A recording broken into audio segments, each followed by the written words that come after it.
फरीदाबाद के पास चलती ट्रेन में जुनैद की हत्या हो गई, मगर किसी ने नहीं कहा कि उन्होंने हत्या होते देखा या हत्यारों को देखा। मध्य प्रदेश के बुरहानपुर के मोहाद गांव के 15 नौजवानों पर पुलिस ने राजद्रोह का मामला दर्ज किया। तब उसी गांव के सुभाष कोली आगे आ गए, जबकि पुलिस ने सुभाष के नाम से ही इन 15 नौजवानों के खिलाफ मामला दर्ज किया था कि ये पाकिस्तान की जीत के समर्थन में नारे लगा रहे थे और आतिशबाजी कर रहे थे। काश जुनैद के साथ सुभाष भी होते तो उस ट्रेन में कुछ तो सच सामने आ जाता, मगर सुभाष की यह हिम्मत सामान्य नहीं है। वो पुलिस के खिलाफ खड़े हो गए और कहने लगे कि उन्होंने थाने में किसी के खिलाफ शिकायत दर्ज नहीं कराई। सुभाष का कहना है कि उनके एक झूठ से 15 नौजवानों की जिंदगी बर्बाद हो सकती है, क्योंकि राजद्रोह का मामला हटाने के बाद भी सांप्रदायिक तनाव फैलाने का जो मामला है उसमें 5 साल की सजा हो सकती है। 18 जून रात 9 बजे अनीस शेख मंसूरी कपड़े सिल रहे थे, तभी पुलिस की जीप उनके घर के बाहर आई और पकड़कर ले गई। 1 घंटे के भीतर उसी गांव से 7 और लोग उठाए गए। देश भर में इन नौजवानों के बारे में क्या क्या न बातें फैला दी गई, मगर डिश एंटीना का काम करने वाले सुभाष ने अनीस से अपनी दोस्ती निभा दी। उस रात जब अनीस को पुलिस पकड़कर ले जा रही थी, तब वहां जमी भीड़ में सुभाष भी अपने पिता के साथ खड़े थे, मगर डर के मारे कुछ नहीं कह पाए। बाद में अपने पिता के साथ शाहपुर थाना पहुंचे। पुलिस ने उनसे आने की वजह पूछी तो कहा कि वो अनीस के दोस्त हैं, रिहाई के लिए आए हैं। तब पुलिस ने उन पर तंज भी कसा कि एक हिंदू मुसलमान का दोस्त हो गया।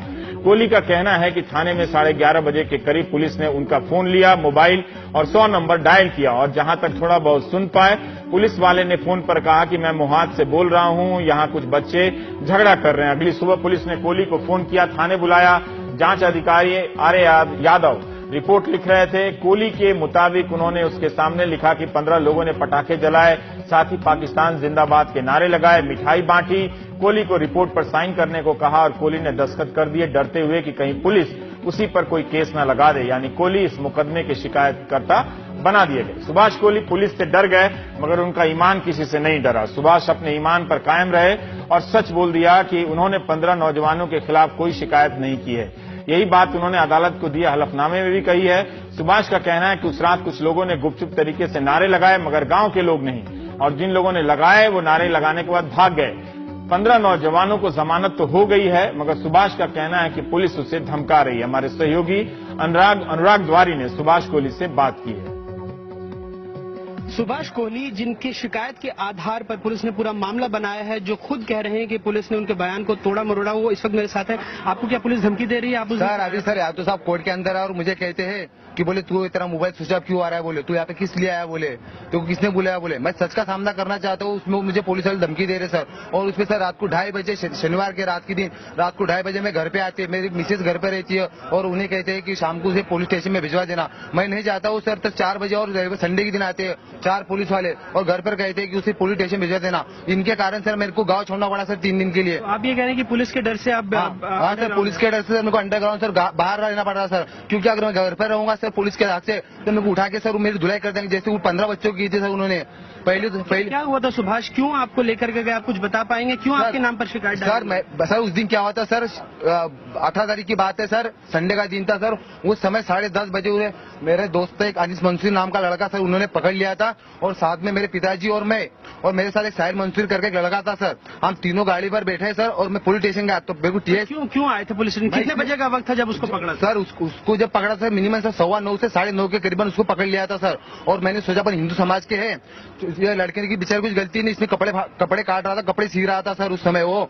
और उसको ये भी बता नहीं कि मैच कौन जीता और कौन हारा। उसे जबरन यादव साहब आए, उसका नाम पूछा, तेरा नाम क्या है? अनीस मंसूरी। आप बताओ, उससे नाम से पूछेगा कि तेरा नाम क्या है? अनीस मंसूरी। उस समय उसे उठाकर लेके चले गए। मैंने गाड़ी निकाली, गाड़ी पे मेरे पिताजी को बैठा, मेरे एक साथ थे मेरा दोस्त है साहिर मंसूरी, उसे बैठा। मैं पुलिस स्टेशन गया, मिनिमम 10:30 या 11:45 के करीबन पुलिस स्टेशन गया।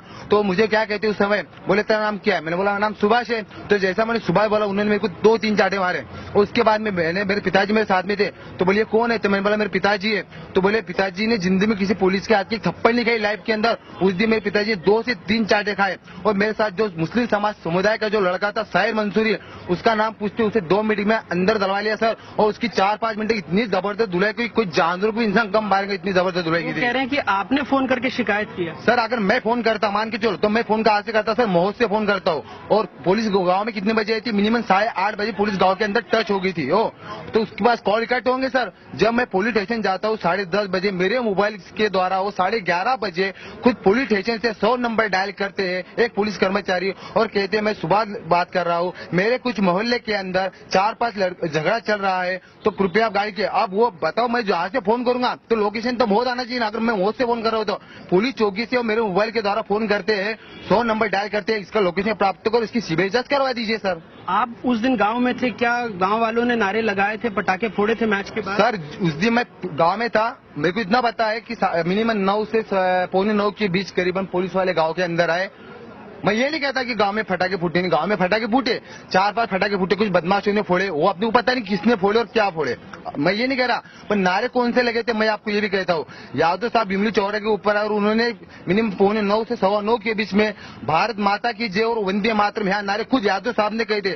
किसी ने पाकिस्तान जिंदाबाद का नारा नहीं लगा था और किसी ने आपस में मिलकर मिठाई नहीं खाई थी सर। तो आपका कहना है कि पूरा मामला झूठा बना? पूरा मामला झूठा बना, इसमें पुलिस की सर्जगिरी है, इसमें सीबीआई जांच की जाए और जो बंदे गए उनके जो धारा लगाई थी उन्होंने 120, 124 वो उन्होंने हटा दी क्योंकि उनको डर था। फिर उन्होंने 153 की धारा लगाई। वो बंदे बेगुनाह है तो उन्हें बेगुनाह जैसे उसमें कई लड़के सिगे पड़े, किसकी शादी हुई, किसके बच्चे घर पे भूखे रो रहे, किसकी है, कोई गांव छोड़ के चले गए। आज उन परिवार की हालत तुम देखेंगे सर तो रोना आता है सर। तो आपके गांव में पूरा हिंदू मुस्लिम भाईचारा और आप उनके लिए आए हैं? सर आपने देखा 1992 से लेकर अब तक समझे मेरी उम्र तो अभी उतना मैं जूना पुराना हूँ, मेरे को जहाँ तक समझौता 2007 में यहाँ ब्रह्मपुर में दंगे फसाद हुई थे तो एक महोदी एक अकेला गाँव था कि उस गाँव के अंदर केवल मेला भरे गया था, वो भी हिंदू समाज हिंदू मुस्लिम एकता समिति के नाम से भर गया था।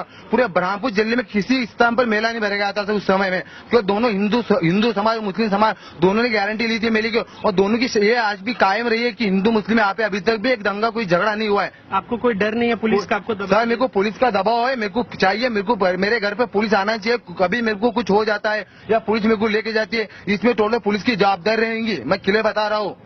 क्योंकि उन्होंने मेरे सामने उन बच्चों को मारा है, वो डर मेरे दिल में है। इतना बेरहमी से मारता सर उन बच्चों को कि मैं आपको बता सकता नहीं सर।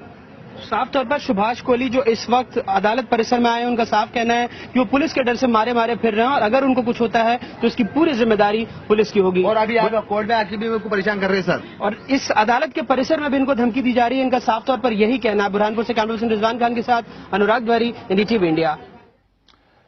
सुभाष की हिम्मत देखिए और उनकी बातों में जितनी बार हिम्मत साहस दिखता है उससे कहीं ज्यादा बार बार डर का जिक्र आता है। तो क्या ये डर का जिक्र आप भी अपनी बातों में ज्यादा करते हैं? मेरा एक ही सवाल है, सलाह है आपको, लंबी गहरी सांस लीजिए, लंबी गहरी सांस छोड़िए और ब्रेक ले लीजिए।